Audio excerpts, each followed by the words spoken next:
the pastor's wife and the necklace she never removed. On Sundays, Pastor Daniel Adeyemi always stood tall on the altar, his Bible held firmly in his left hand, his right hand raised toward heaven as if he could pull blessings down by force. Behind him, seated slightly to the right, was his wife, Mrs. Eunice Adeyemi. To the members of Living Fire Restoration Ministry, she was more than a pastor's wife. She was a model, a standard, a prayer warrior, a woman whose calm smile made troubled hearts believe again. No one had ever seen her shout. No one had ever seen her angry. No one had ever heard her gossip. But everyone had noticed one thing. The necklace. It rested always on her chest, a simple-looking necklace made of dark brown beads, with a single dull pendant that looked neither gold nor silver. It did not shine. It did not glitter. It was not fashionable. Yet Mrs. Eunice never removed it. Not during Sunday service. Not during women's fellowship. Not during weddings or naming ceremonies. Not even on the hottest afternoons when sweat soaked through her clothes. Some women whispered, "Maybe it's a gift from her husband." Others said, "It must be a prayer necklace from Jerusalem."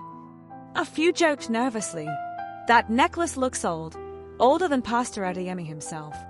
But Eunice always smiled when asked. "It's just something precious to me," she would say softly. And that was all. No one dared ask again. That Sunday began like every other. The church was full. The choir sang louder than usual. The offering basket overflowed. Testimonies followed testimonies. Jobs, visas, healed sicknesses, restored marriages. Pastor Daniel preached about submission. "A woman who understands her place," he declared, "builds her home with wisdom. But a woman who refuses order pulls down her house with her own hands." Many women nodded. Some looked at Eunice for confirmation. She smiled gently, her hands folded, her necklace resting perfectly in place. What no one noticed was the way her fingers brushed the pendant every time her husband raised his voice. It was not nervousness. It was a habit. Eunice Adeyemi had not always been pastor's wife Eunice. Before the church, before the marriage, before the title, she had been simply Nisai. That was what her grandmother called her. "Nisai," the old woman would whisper, her voice cracked with age and secrets. "You were born different." Eunice had grown up in a village where the night spoke louder than the day, where stories were not told to children, but shown to them in dreams. Her grandmother, Mama Sola, was feared and respected in equal measure. People said she knew things before they happened, that she spoke to ancestors, that she buried secrets behind her hut. When Eunice was 15, Mama Sola had called her into the inner room. She remembered that day clearly. The room had smelled of herbs and old wood. A single lamp flickered. The old woman's eyes glowed strangely. "Marriage will come for you," Mama Sola had said. "And when it does, it will demand more than love." Eunice had laughed then. "Grandma, you talk like marriage is a spirit." Mama Sola did not laugh. "Marriage is a spirit," she replied. "And spirits must be controlled." That night, the necklace was given. After service, women rushed to greet Eunice. "Sister Eunice, your skin is glowing." "Woman of God, pray for me. My husband is stubborn." "Please touch my womb, Mama." She prayed for them all. Her voice was gentle. Her touch was light. But her eyes never lingered too long on any woman, especially married women, especially women whose husbands stared at her longer than they should. She had learned long ago to notice these things. Their house sat behind the church, large and quiet. Pastor Daniel believed strongly in boundaries. The pastor's home must be above reproach, he often said. Inside, everything was orderly. Clean floors, neutral colors, scriptures framed on the walls.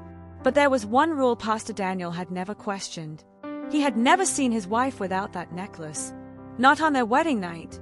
Not during intimacy. Not even when she was sick. Once, early in their marriage, he had tried. "Eunice," he said gently, reaching for the clasp. "Doesn't this thing disturb you?" Her hand had closed over his wrist instantly. Not hard, but firm. "Please," she said. "Don't remove it." Something in her voice made him stop. Pastor Daniel was a man of authority. Yet that night, he withdrew his hand like a child caught stealing. In public, Pastor Daniel was powerful. In private, he was confused. He loved his wife. He truly did. But sometimes, late at night, lying beside her, he felt watched. Not by Eunice, by something else. Sometimes he would wake up suddenly, his heart racing, his mouth dry, his dreams scattered, and Eunice would already be awake, staring at the ceiling, her fingers on the necklace. "Are you okay?" he would ask. "Yes," she would reply. "Go back to sleep." And he always did. It started with a mirror. A simple mirror in Eunice's private office at the church.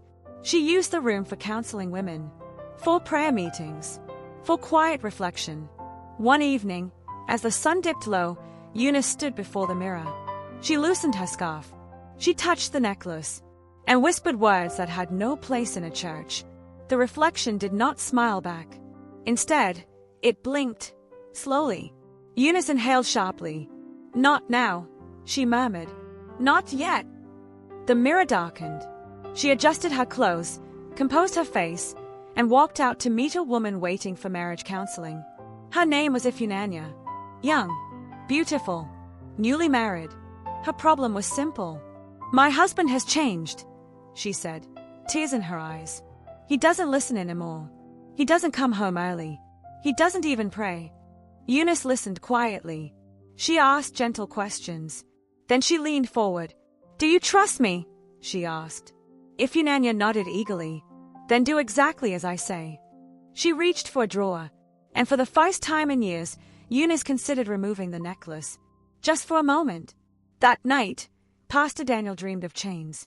He woke up sweating. Beside him, Eunice slept peacefully, her necklace glowing faintly in the dark. Pastor Daniel woke up screaming. His voice tore through the quiet of the night like thunder without rain. "Jesus!" He sat upright, his chest heaving, sweat soaking the color of his nightwear. His hands trembled as he looked around the room. The walls were the same. The bed was the same. The scriptures on the wall still read, "As for me and my house, we shall serve the Lord." But something had followed him back from the dream. He turned. Eunice lay beside him, calm, breathing evenly, her back turned to him. The necklace rested against her neck, the beads arranged neatly as always. Daniel swallowed. In the dream, he had been standing in the middle of a forest. Thick chains had wrapped around his arms and legs, pulling him down. He had tried to pray, but his mouth refused to open. Then he heard a woman's voice, not shouting, not whispering, commanding. And every time the voice spoke, the chains tightened. He reached for Eunice. "Eunice," he whispered, "I had a terrible dream." She did not respond immediately. Then slowly, too slowly, she turned to face him. "Dreams are messages," she said calmly, her eyes still heavy with sleep. "Some are from God. Some are from fear." Her hand moved instinctively to the necklace. "Go back to sleep." And just like that, the fear loosened its grip on him. Pastor Daniel lay back down. Within minutes, sleep took him again. Eunice stayed awake. Long before Pastor Daniel ever saw Eunice, long before church or marriage or titles, there had been a night of blood and promise. Eunice was 16 when Mama Sola called her out under the moonlight. The village was quiet. Too quiet.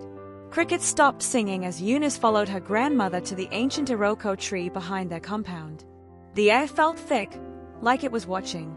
Mama Sola knelt slowly, her old bones cracking. "Nisai," she said, using Eunice's childhood name, "you will not marry like other women." Eunice felt a shiver. "What do you mean?" Mama Sola dug into the earth with her bare hands and brought out a small calabash. Inside it lay the necklace. The beads were darker than, almost black, warm to the touch. "This necklace," Mama Sola said, "is older than our family name.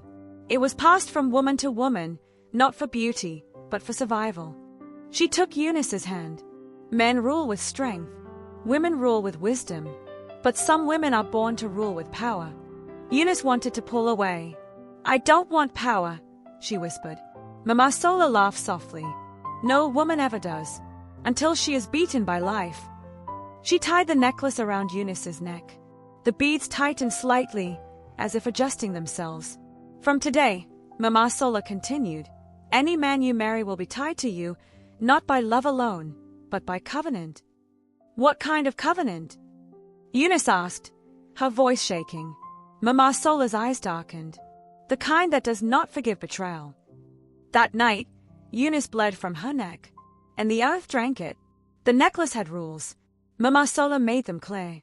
Never remove it willingly. Never let another woman touch it. Never use it out of anger, only out of necessity. Never forget the price. What is the price? Eunice had asked.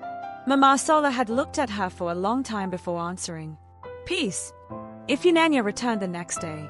Her eyes were red from crying. Her hands shook as she sat across from Eunice in the counseling office.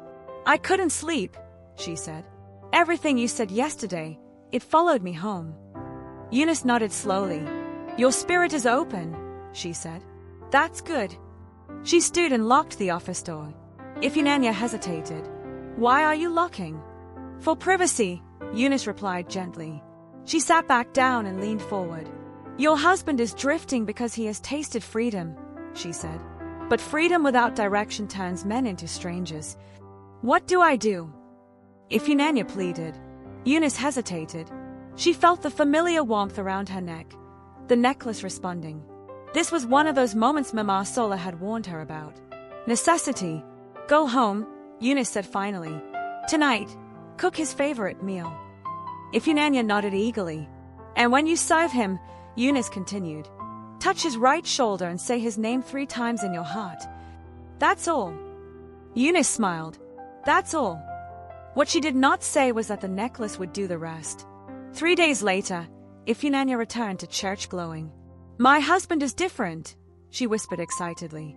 He came home early. He apologized. He even prayed with me. Other women noticed. They began to whisper. What did Mama Eunice tell her? Maybe she has special prayers. The line outside Eunice's office grew longer. The necklace grew warmer. That evening, Eunice stood before the mirror once more. This time, she did not whisper. She stared. The reflection stayed back, but it was not exactly her. The eyes were older, sharper. You are using it again, the reflection said. I am helping them, Eunice replied quietly. At whose cost? The mirror asked. Eunice touched the necklace. They come to me broken. I fix what men break. The reflection smiled. And each fixing tightens the chain.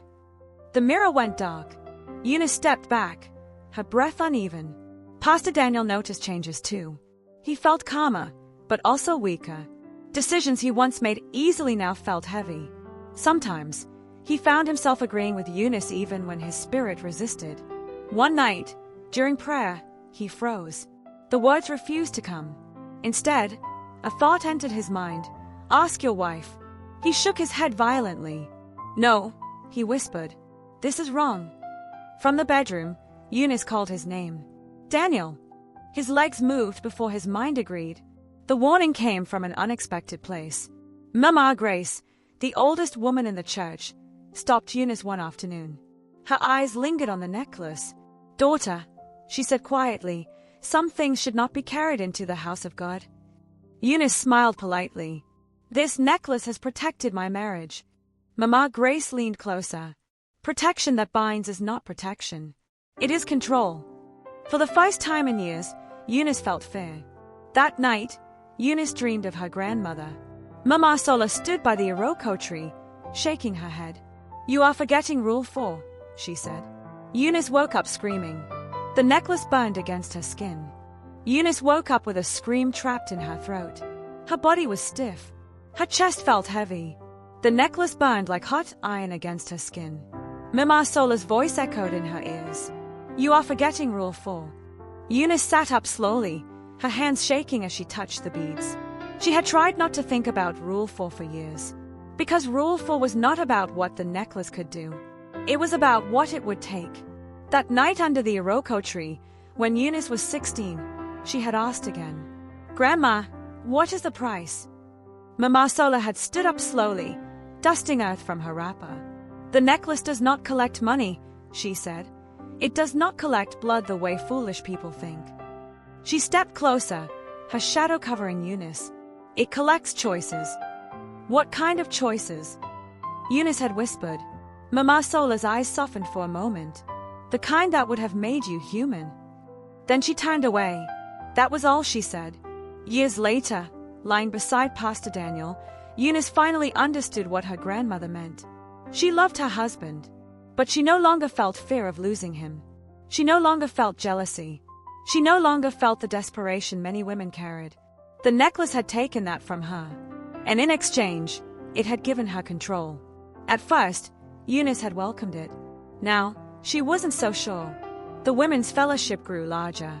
Wives came with stories of cheating husbands, stubborn men, cold marriages, silent homes. Eunice listened. She advised. She prayed. And sometimes, when desperation filled the room like smoke, she guided. Not everyone received instructions. Only those whose spirits opened easily. Only those whose pain touched the necklace. Marriages began to change. Men returned home early. Arguments stopped. Some husbands became unusually calm. Too calm. The church called it breakthrough. Eunice called it balance. But at night, she began to dream of chains multiplying. Pastor Daniel announced a 7-day fast.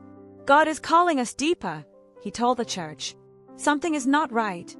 Eunice felt the necklace tighten slightly. During the fast, Daniel prayed harder than he had in years. But something resisted him. Every scripture he read felt heavy. Every prayer bounced back. On the 5th night, exhausted, he fell asleep on the altar. That was when the truth came close. In the dream, Pastor Daniel stood at his wedding altar again. Eunice stood before him, beautiful, calm, smiling. But behind her stood another figure, an old woman. Her eyes were dark. Her hands were stained with earth. The pastor spoke his vows. To love, to honor, to lead. Then the old woman spoke too. Her voice echoed. Do you submit your will? Daniel tried to speak. His mouth would not move. The old woman nodded. It is agreed. He woke up shouting. That morning, Pastor Daniel sat across from Eunice at breakfast. He watched her stir her tea. The necklace lay in its usual place. Eunice, he said slowly, before we married, did you make any vows? She paused. Of course, she replied. Marriage vows. No, he pressed. I mean, other vows. Her eyes lifted to meet his. For a brief second, something ancient passed between them. Why are you asking this? She said calmly. Daniel swallowed. Because sometimes, he said, I feel like I agreed to something I don't remember. Silence filled the room. Eunice stood up. I'm late for counseling, she said. She did not answer the question. Ifunanya returned again. This time, she was afraid. My husband doesn't argue anymore, she whispered. He doesn't laugh. He just agrees. Eunice felt a sharp pain at her neck. When I cry, he watches me like he's far away, Ifunanya continued.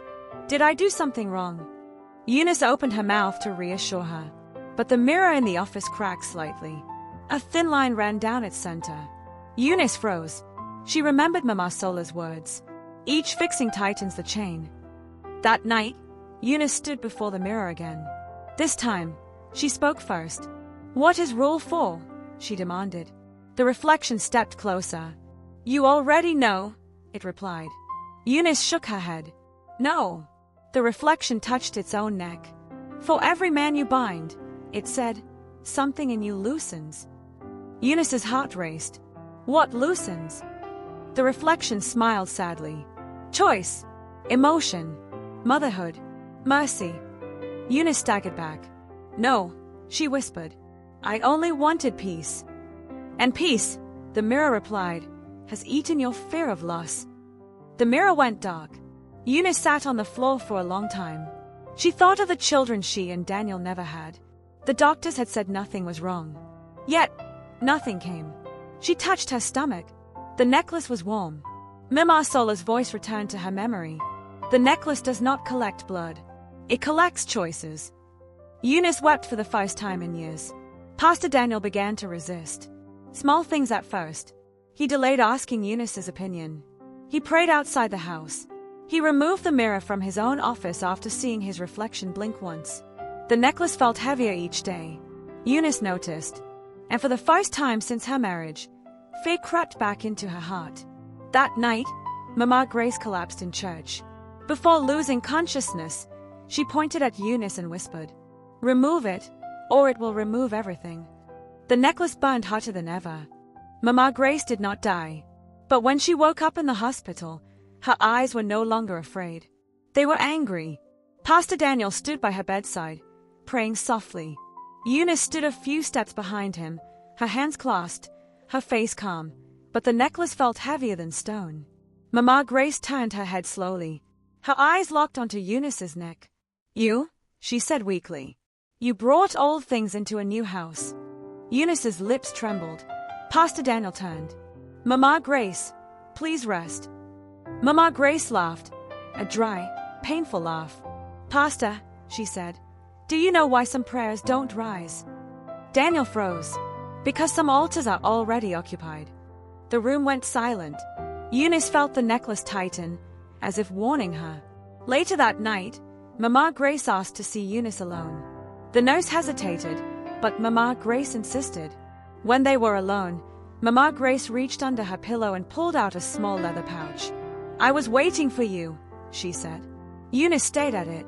"I know that necklace," Mama Grace continued. "Not yours exactly, but it's kind." Eunice's breath caught. "My mother's sister wore one," Mama Grace said. "She married a powerful man. A calm man. A man who never disobeyed." "What happened to her?" Eunice whispered. Mama Grace's eyes filled with tears. She forgot how to feel. She forgot how to choose. And when the man finally woke up, the necklace demanded repayment. Eunice stepped back. "No," she said. "I was told it brings peace." Mama Grace shook her head slowly. Peace without freedom is slavery wearing perfume. That night, Pastor Daniel did something he had never done before. He slept in the prayer room, alone. He locked the door. He knelt and prayed, not as a pastor, but as a man afraid of losing himself. For the first time, he whispered, "I don't want authority. I want truth." Something shifted. Miles away, in the bedroom, Eunice screamed as the necklace tightened violently around her neck. She clawed at it. "Stop!" she cried. "I'm still in control." The room grew cold. A voice, not Mama Sola's, not the mirrors, answered. "Control is ending." Eunice fainted. When she opened her eyes, she was no longer in her room. She stood again beneath the Iroko tree. Mama Sola sat on the ground, younger now, her back straight, her eyes sharp. "You have overused it," the old woman said calmly. "I was helping women," Eunice cried. "Saving marriages." Mama Sola stood. "You were feeding fear," she replied. "Fear makes the necklace hungry." Eunice fell to her knees. "Take it back," she begged. Mama Sola shook her head. "You cannot return what has tasted covenant." "Then what do I do?" Eunice sobbed. Mama Sola leaned closer. "You must choose what it will eat next." Eunice woke up gasping. Morning light filled the room. The necklace was still there, but it was dull now. Waiting. Pastor Daniel did not return home. Instead, he sent a message. "I need space. Please don't come looking for me." For the first time since her marriage, Eunice felt something raw and unfamiliar. Fear. Real fear. Not fear of losing control. Fear of losing love. News spreads fast in church. Some women noticed changes. Husbands who had once returned home obedient now became distant. Angry. Confused. One woman confronted Eunice after service. "You did something," she accused. "My husband says he feels like he's waking up from sleep." Others murmured in agreement. Eunice felt the necklace pulse. This was how it worked. When control weakens, chaos follows. Mama Grace was discharged that evening. Before leaving, she held Eunice's hands tightly. "There are two ways this ends," she said. "One, the necklace finishes feeding. And the second," Eunice whispered. Mama Grace looked toward the altar. "You break it. By sacrifice." Eunice's heart sank. "What kind of sacrifice?" Mama Grace released her hands. "The kind no charm woman wants to make." That night, Eunice stood before the mirror one final time. The reflection was barely visible. "You are losing," the mirror said. "I am choosing," Eunice replied. She touched the necklace. For the first time, it felt afraid. Outside, thunder rolled. Somewhere else, Pastor Daniel knelt, tears soaking the floor, calling on a God who does not share power. As Eunice reached for the clasp of the necklace, the mirror shattered, and a child's cry echoed through the house.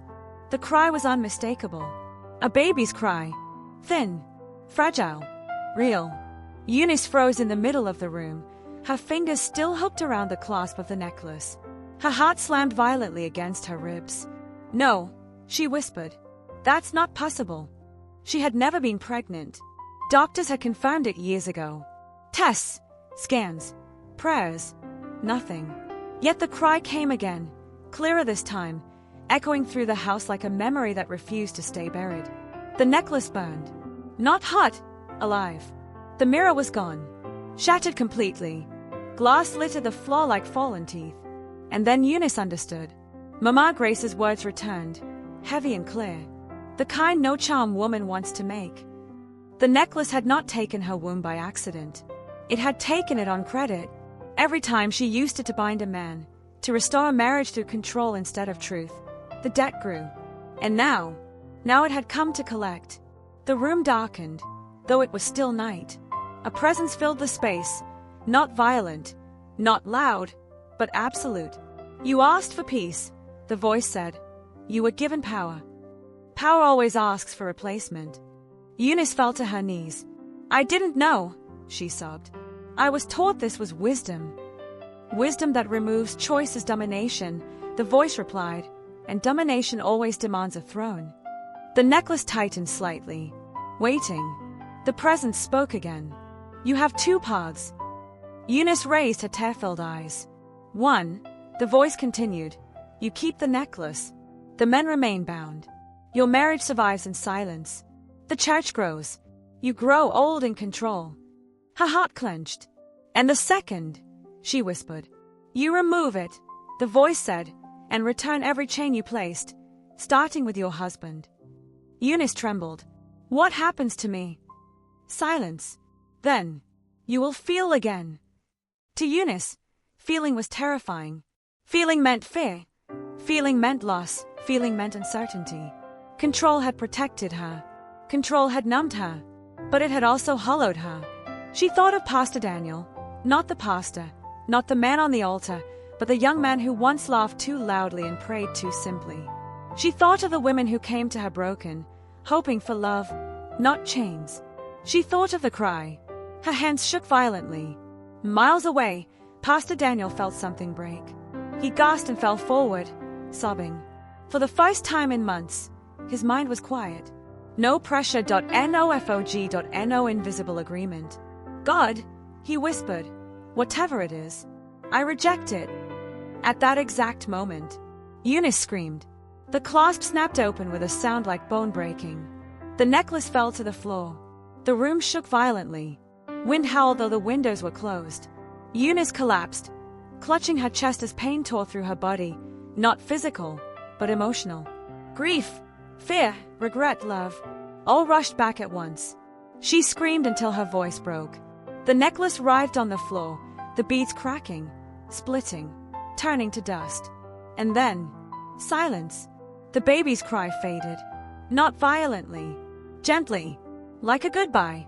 Eunice lay on the floor, empty and shaking, tears soaking the carpet.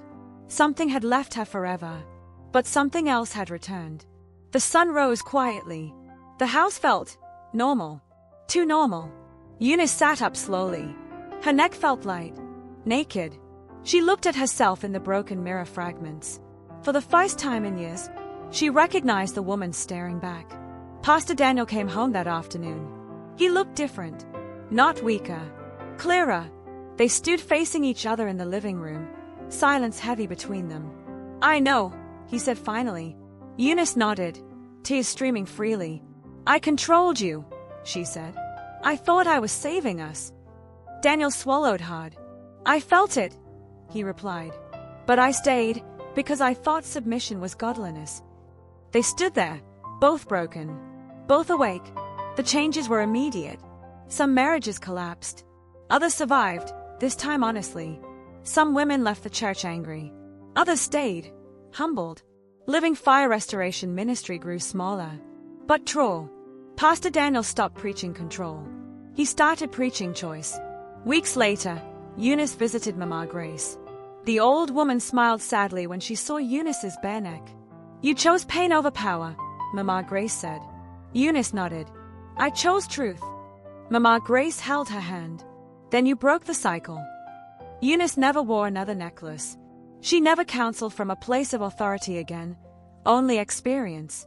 She never became pregnant, but she became present.